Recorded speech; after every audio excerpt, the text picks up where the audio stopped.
अस्सलाम वालेकुम फ्रेंड, आज हमारे पास एक मोबाइल है टेक्नो का जो कि चार्जिंग एरर दे रहा है। जिसको चार्जिंग पे लगाते हैं तो थोड़ी देर बाद जो है कि वो चार्जिंग एरर शो करता है।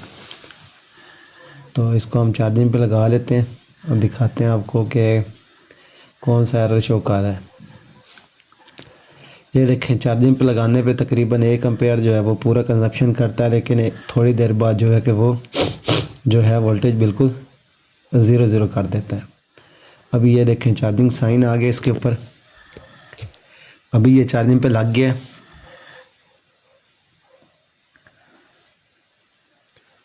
थोड़ी देर के बाद ये हमारा जो है चार्जिंग जो है वो करनी छोड़ जाएगा।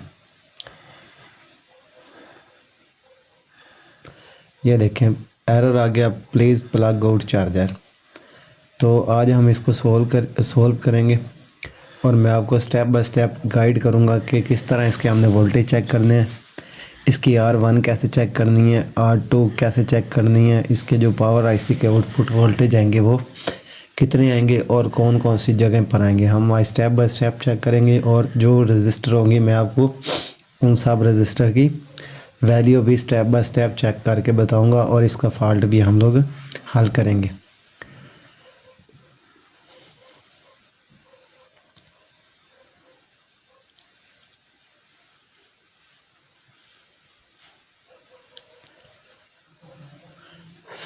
सबसे पहले हम जो है मदरबोर्ड की आई टेस्टिंग कर लेंगे, देख लेंगे कि कहीं से वो वाटर डैमेज तो नहीं है। ठीक है, क्योंकि ज़्यादातर जो हमारे पास मसले आते हैं वो आई टेस्टिंग में ही क्लियर हो जाते हैं।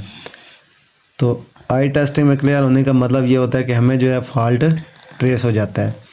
तो अगर सम टाइम वाटर डैमेज भी नहीं होता मोबाइल, तो फिर हमें जो है मीटर की मदद लेनी पड़ती है और फॉल्ट को ट्रेस करना पड़ता है। या तो हमें कूल टेस्टिंग में फॉल्ट का पता चल जाता है या हॉट टेस्टिंग में।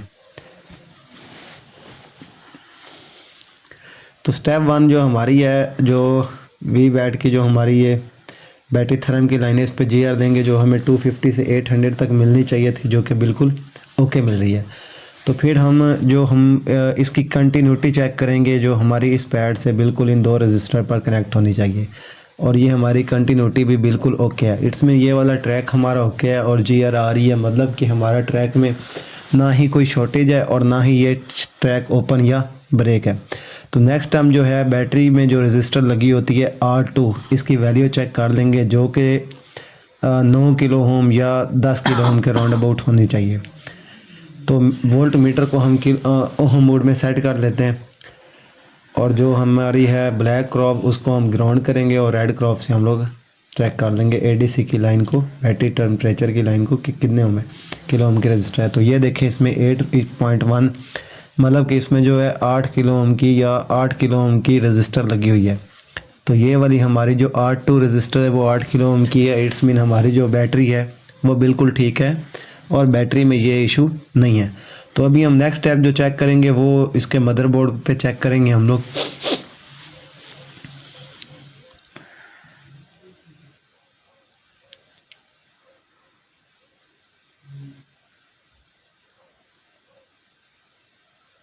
अभी हम PCB को जो है वो कड़े से अलहदा कर लेंगे ताकि हम जो है वो रजिस्टर की वैल्यू ले सकें कि हमारी कोई रजिस्टर की वैल्यू बढ़ तो नहीं गई या कम हो गई है या ओपन हो गई है या कोई रजिस्टर जो है वो ख़राब हो गई है या ब्रेक हो गई है या कोई ट्रैक वगैरह मिस हो गया। तो कैमरे हम जो हैं वो अलहदा कर देते हैं मदरबोर्ड से। तो अभी ये जो हमारी रजिस्टर हैं इनकी हम वैल्यू लेंगे, जिसकी जो हमारी जो R1 बनेगी उसकी वैल्यू है, R1 की वैल्यू ले लेते हैं।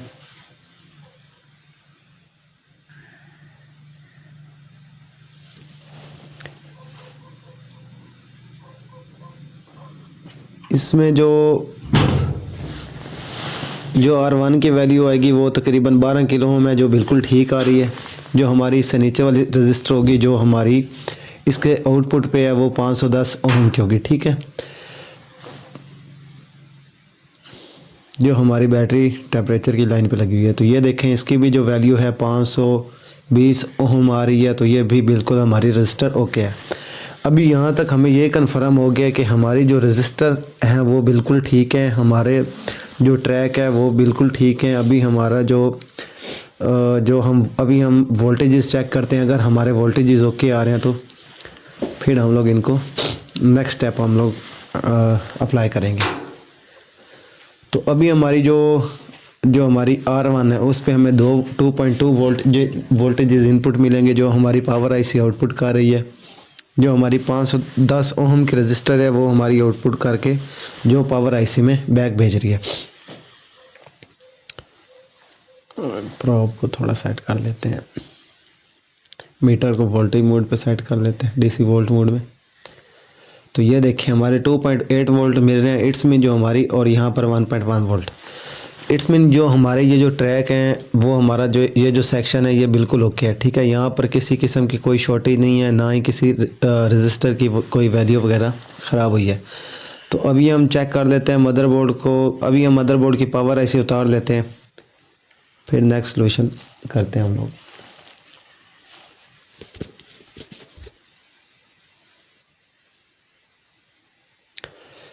मदरबोर्ड को हमने कड़े से बाहर निकाल लिया। अभी मदरबोर्ड की जो हमारा पावर सेक्शन है उस सेक्शन से हम लोग शील्ड को उतार लेते हैं।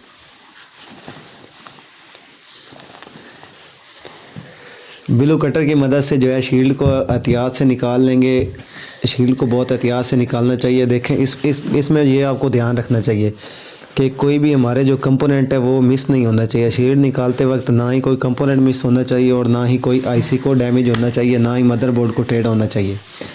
अगर शील्ड निकालते वक्त हम अगर मदरबोर्ड को टेढ़ा करते हैं तो जिसमें क्या होता है कि हमारे सीपीयू या ईएमएमसी के नीचे बॉल जो कनेक्ट होते हैं हमारे आईसी के साथ, वो ख़राब होने के चांसेस होते हैं, जिससे हमारा मदरबोर्ड डेड भी हो सकता है।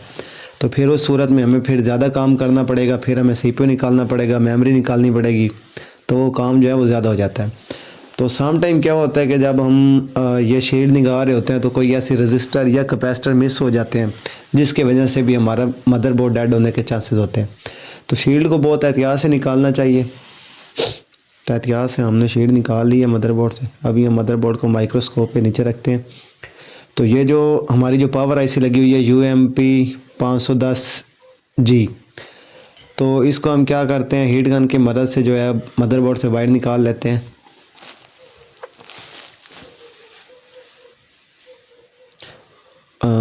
आईसी उतारने से पहले फ्लक्स अप्लाई करेंगे।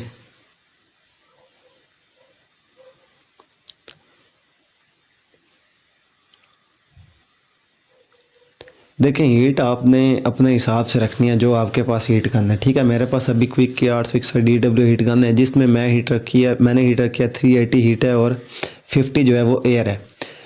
तो आईसी को आपने खींचना नहीं है, बिल्कुल एहतियात से आपने गर्म कर लेनी है। जब आपकी आईसी के बॉल जो हैं वो मेल्ट हो जाएं तो फिर आपने आराम सुकून से आईसी को ऊपर उठा लेना है, ठीक है। तो आपको जब ट्यूज़र के साथ आपने टच करते रहना आईसी को, जब आपको लगे कि हमारी आईसी अब हिलनी शुरू हो गई है तो फिर आपने आईसी को ऊपर उठा लेना है। तो अभी थोड़ी सी देर आपने हीट से आईसी को जो है हीट देते रहना है। थोड़ी देर तक आपने ट्यूज़र के साथ चेक करते रहना है। जब आपकी आईसी जो है वो मूव होनी शुरू हो जाए तो आपने आहिस्ता से उठा लेना है। तो आप आहिस्ता से ट्यूज़र के साथ आईसी को जो है वो होल्ड करके भी रख सकते हैं। देखें आपने जब भी आईसी उठानी है जल्दबाजी नहीं करनी, ठीक है। बहुत ही आहिस्ता से आराम से ये आपने आईसी उठानी है।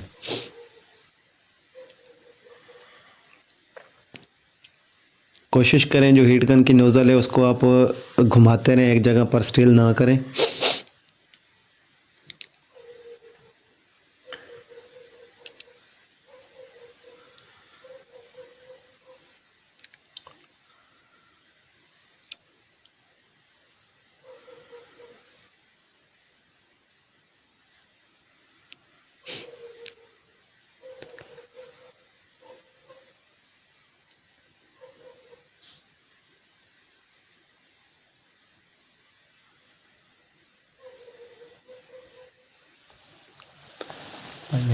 आधा मिनट आधे घंटे की वीडियो। देखें जब तक आपकी आईसी मेल्ट नहीं हो जाती आपने आईसी को बाहर नहीं खींचना, ठीक है। वेट करते रहें जब तक कि आपकी आईसी मेल्ट नहीं हो जाती है। आपको खुद ब खुद पता चल जाएगा कि अभी हमारी जो आईसी है वो बिल्कुल ही जो है वो जो है वो आईसी से जो है मदरबोर्ड से उसकी ग्रिप कम हो जाएगी। ठीक है, जब हिलनी शुरू हो जाए तो आप आईसी को ऊपर उठा रहे हैं एहतियात से।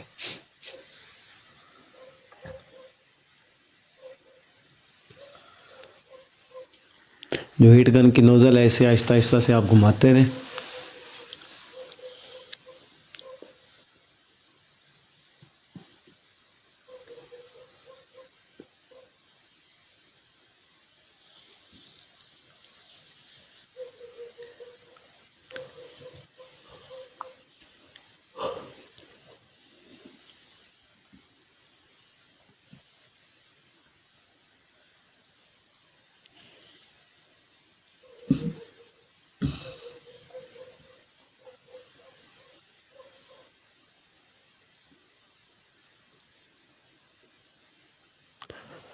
देखिए हमारी जो आईसी है वो बिल्कुल सेफली जो है वो मदरबोर्ड से उतर गई है, तो कोई भी किसी किस्म का ट्रैक नीचे ब्रेक नहीं है। तो अभी मैं आपको बताता हूँ कि हमने कौन सा ट्रैक आईसी को पहले जो मदरबोर्ड है इसको पहले विक के साथ क्लीन कर लेते हैं, फिर मैं आपको बताता हूँ हमने कौन से पॉइंट को आपस में जंपर करना है।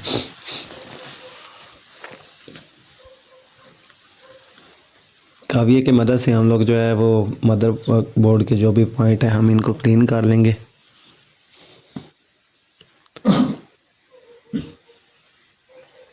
कोशिश करेंगे जो आपके पास सोल्डरिंग विक हो वो अच्छी क्वालिटी की हो।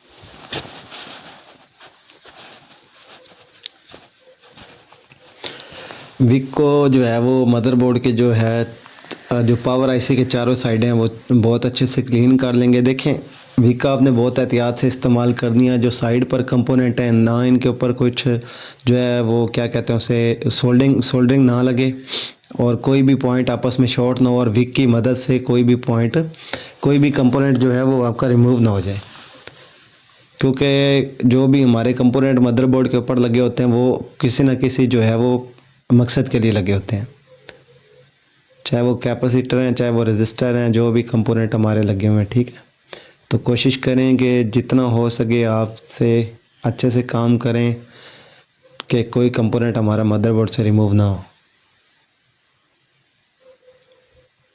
बोर्ड को घुमाते रहें, जिस साइड से आप क्लीन कर दें फिर दूसरी साइड से मदरबोर्ड को के जो पॉइंट है वो क्लीन करें। ठीक है, तो अभी जो हमारे हैं मदरबोर्ड के पॉइंट है वो बिल्कुल क्लीन हो चुके हैं। आहिस्ता से काम करें, जल्दबाजी ना करें।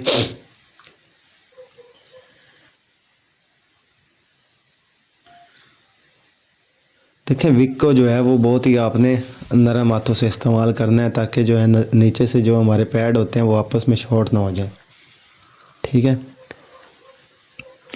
अभी आप पेट्रोल या किसी भी लिक्विड से इस के जो है पॉइंट वो उनको क्लीन कर लें आप,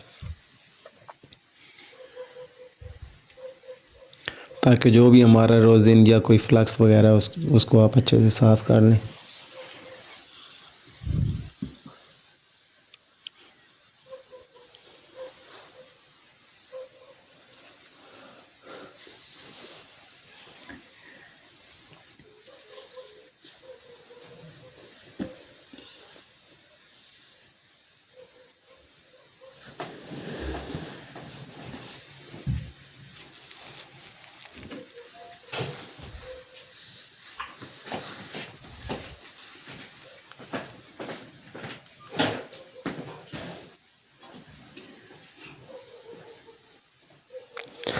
देखिए हमारे पॉइंट बिल्कुल ही क्लीन हो चुके हैं। ठीक है, अभी हमें इधर एक माइक्रो जंपर अप्लाई करेंगे।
देखिए हमें जिन पॉइंट को आपस में जंपर करना है ना, वो ऊपर से अगर हम लोग गिनना शुरू करेंगे तो 1 2 3 4 5 और 6।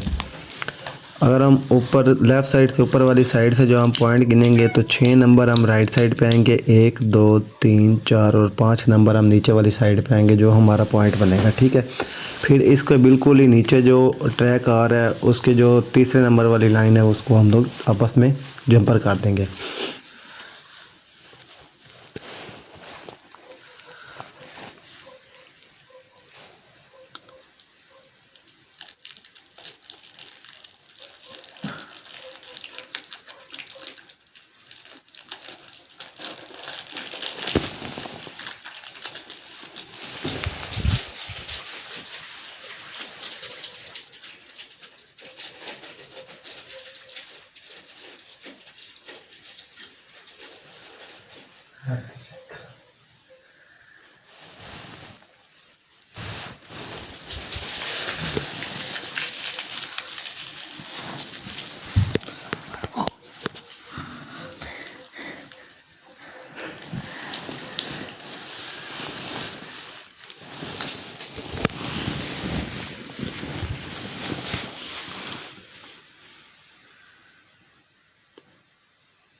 इन दो पॉइंट को हम आपस में जंपर कर देंगे, जंपर की मदद से मिला देंगे। अभी हम जो है जंपर किया इसको हम यूवी मास्क के ज़रिए जो है वो खुश्क कर देंगे।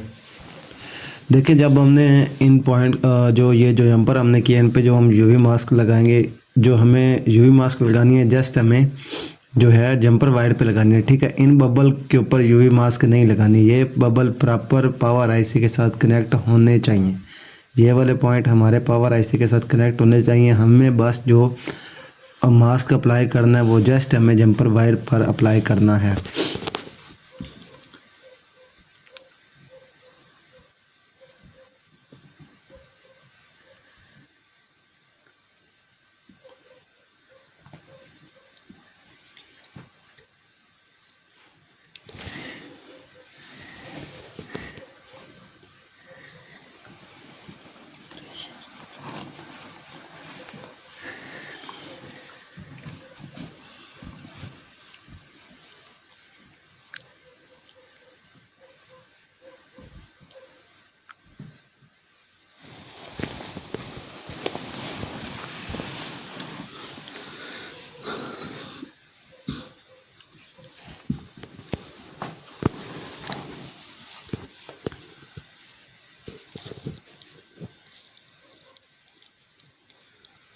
अभी हम जो जंपर वायर है इसके ऊपर जो है वो यूवी मास्क को अप्लाई करते हैं।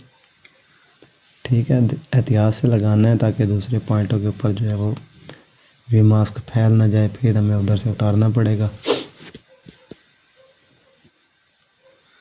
दोनों साइडों से मास्क लगा लें। देखें आप इतना भी लगा सकते हैं कि आपकी जो जंपर वायर है वो आगे पीछे मूव ना करे, जस्ट बस। ठीक है, तो हमारा काम जो है वो बन जाएगा। तो अभी जो हमने मास्क लगा दिया इसके हम यूवी लाइट के नीचे रख देते हैं। इतनी देर में हम जो है अपनी पावर आईसी को रीबल कर लेते हैं।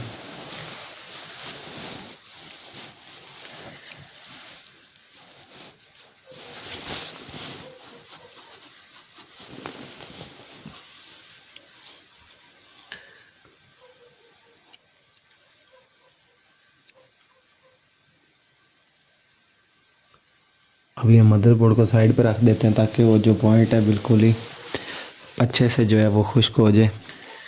तभी हम पावर आईसी को जो है रीबल कर देते हैं। ये हमारी पावर आईसी है।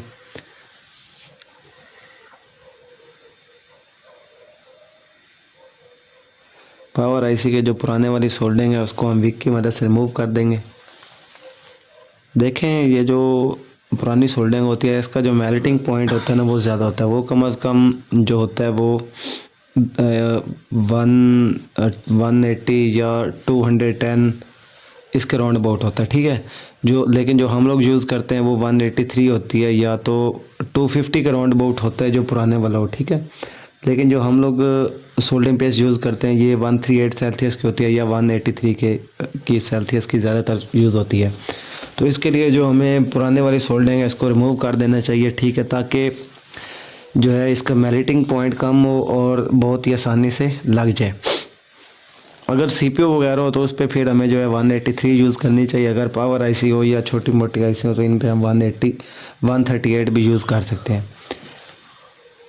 क्योंकि सीपीयू जो होता है वो हमारी बड़ी आईसी होती है, मदरबोर्ड की सबसे बड़ी आईसी होती है। अगर इस पे हम लोग 138 सेल्सियस की जो सोल्डरिंग पेस्ट यूज़ करें तो उसमें जो होता है कि जब वो ज़्यादा गर्म होता है, ज़्यादा यूज़ होने की वजह से सीपीयू हमारा जब हीट होता है तो वो जो बबल होते हैं वो मेल्ट होकर आपस में जुड़ जाते हैं, जिसकी वजह से हमारा सेट डेड हो जाता है। तो इसके लिए हमें जब भी सीपीयू पे जो हमें सोल्डरिंग पेस्ट यूज़ करनी चाहिए वो 83 सेल्सियस की यूज़ करनी चाहिए। ये पावर वगैरह पे आप 138 इस्तेमाल कर सकते हैं। तो पावर आईसी को रीबल्ब करने से पहले आपको जो है इसको अच्छी तरीके से क्लीन कर लेना है। आपको देखिए, ध्यान रहे, आपने जो फ्लक्स रिमूव करनी है ना, जो आपने पावर आईसी के ऊपर अप्लाई की थी रोज़ या फ्लक्स, उसको आपने दोनों साइडों से साफ़ करना है, ताकि जब आप पावर आईसी को रीबल्ब कर रहे हो तो जो फ्लक्स है वो आपको ज़्यादा डिस्टर्ब ना करे। तो जो स्टेंसिल है उसको भी आपने अच्छे से क्लीन कर लेना, ठीक है। और जो आपने ऊपर पेस्ट इस्तेमाल करनी है उसको आपने खुश्क करके इस्तेमाल करना है। जो उसके पेस्ट के अंदर जो सोल्डरिंग पेस्ट के अंदर जो पेस्ट होती है जो कि उसको खुश्क होने से बचाती है, या उसका जो होती है उसको मेल्ट होने में खुश्क होने से बचाती है, उसको हमने रिमूव कर देना है। उसको हमने जो है वो अच्छे से खुश्क कर लेना है सोल्डरिंग को, क्योंकि जब हम सोल्डरिंग को खुश्क कर लेंगे तो हम जब हीट गन की मदद से ऊपर बबल बनाएंगे तो वो बबल ऊपर उठेंगे नहीं और फैलेंगे नहीं, ठीक है। तो बहुत अच्छे से बबल हमारे बन जाएंगे। अगर हम वो फ्लैक्स जो है उसको हम खुश्क नहीं करेंगे तो क्या होगा, वो फ्लैक्स बाहर आ जाएगी, साथ जो हमारी पेस्ट है वो भी बाहर आ जाएगी, जो बबल है आपस में मैच हो जाएंगे, जो कि फिर हमें पावर आईसी को दूसरी ट्राई पे रीबल करना पड़ेगा। तो आईसी कोई भी हो आप कोशिश करें आपकी फर्स्ट अटैम्प्ट पर भी बन जाए, ताकि वो बार बार हीट देने से ख़राब ना हो। तो पावर आईसी के ऊपर जो आपने जो पेस्ट अप्लाई करनी है वो उसको बहुत ही हल्के हल्के हाथों से अप्लाई करें। आप कोई ट्यूज़र वगैरह या कोई टूल भी इस्तेमाल कर सकते हैं अप्लाई करने के लिए, लेकिन जो है वो मैं मोस्टली जो है अपने हाथ की उंगली से ही लगाता हूँ। तो अभी हम जो हीट गन है इसकी मदद से इसको बबल जो है वो बना लेते हैं।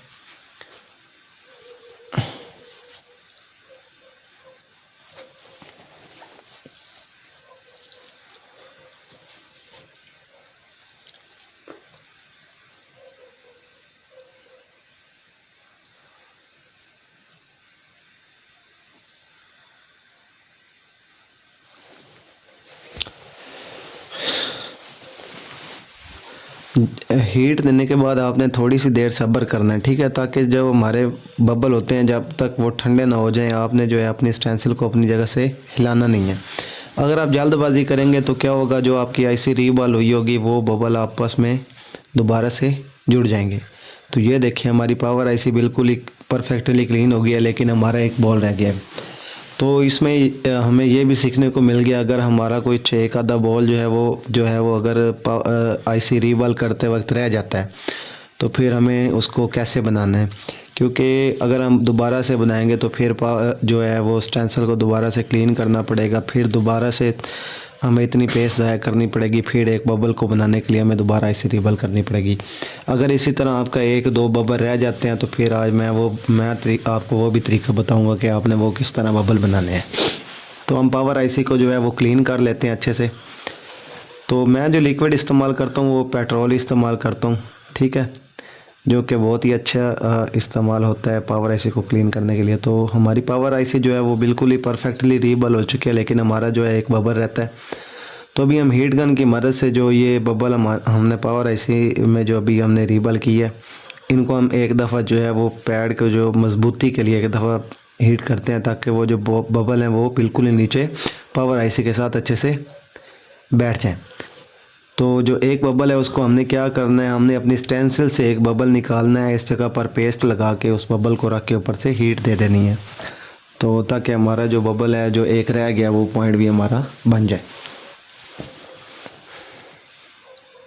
ये देखें जो हमारा पॉइंट रह गया, एक दफ़ा इसी को हम लोग जो है पेस्ट लगा के जो है हीट कर लेते हैं, ताकि जो बबल है वो बहुत अच्छे से कनेक्ट हो जाए पावर आईसी के साथ।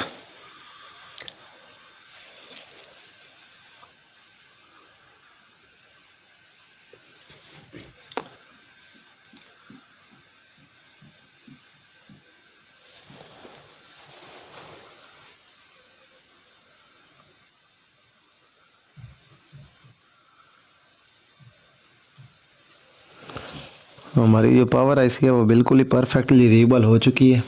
जो हमारा बबल रह गया वो उस बबल को हम पावर आईसी से निकालेंगे मैनुअली, और इसी तरह जो है पावर आईसी के ऊपर रख के हीट दे देंगे, ताकि हमारा टाइम भी बचे और जो है वो काम भी जल्दी जल्दी हो जाए। इस बबल को हम ऐसे रख देंगे इस पॉइंट के ऊपर।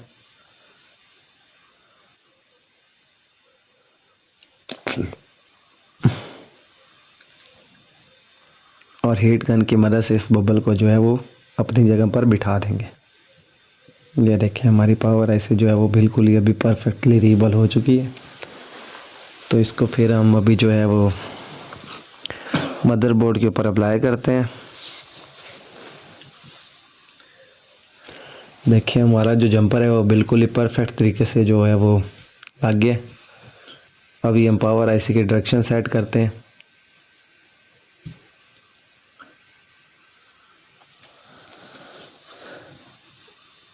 पावर आईसी के लगाने से पहले मदरबोर्ड के ऊपर थोड़ी सी फ्लक्स अप्लाई करेंगे, ताकि जो है हमारी पावर आईसी बिल्कुल परफेक्ट तरीके से बैठ जाए।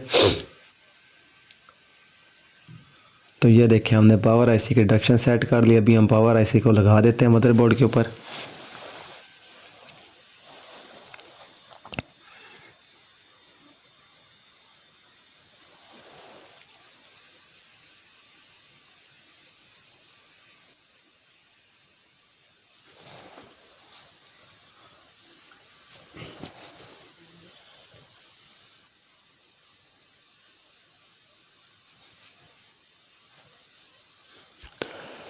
जो पावर आईसी की साइड पे जो पॉइंट बने होते हैं हमें उनके दरमियान आईसी को रखना होता है, ठीक है। तो जब हीट देने से पहले आइस की जो अपनी लोकेशन है उसको बिल्कुल ही परफेक्ट तरीके से आप लोग जो है वो सेट कर लें।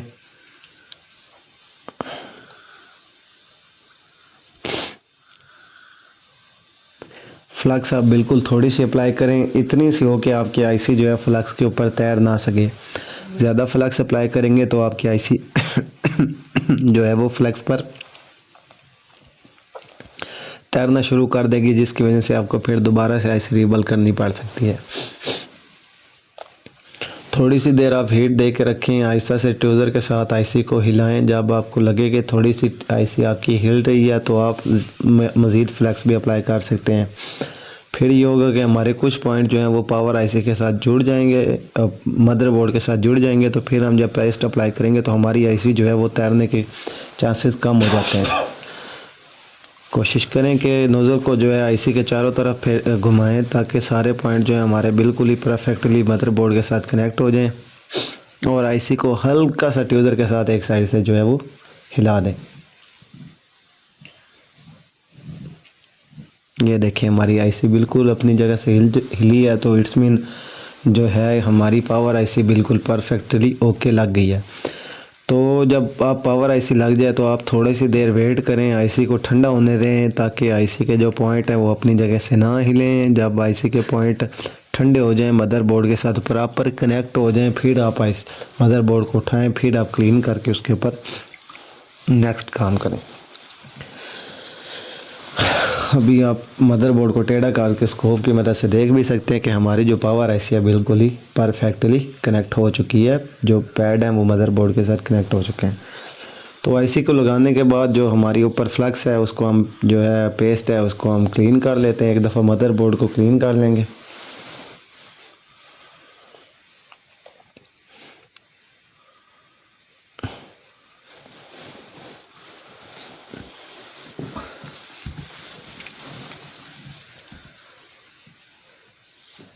हमारा मदरबोर्ड जो है वो बिल्कुल ओके हो गया। अभी हम इसको जो है कड़े के अंदर लगाते हैं, देखते हैं कि हमारा मसला हल हुआ है कि नहीं हुआ। गलती विच कटना पैना। मदरबोर्ड को जो है वो कड़े के अंदर फिक्स कर लेते हैं, इसको चार्जिंग पे लगा लेते हैं और देखते हैं कि हमारा मसला हल हुआ है कि नहीं हुआ। देखिए हमारा मदरबोर्ड बिल्कुल ओके हो चुका है और जो है कि जो चार्जिंग पे भी लग गया। अभी ये देखें 1.2 एम्पेयर देना शुरू कर गया है, तो बिल्कुल ठीक है, हमारा मदरबोर्ड ओके हो गया। अल्हम्दुलिल्लाह हमारा काम जो है बिल्कुल ओके हो गया। ये देखें 1.6 एम्पेयर पे चला गया है, जो कि बिल्कुल परफेक्ट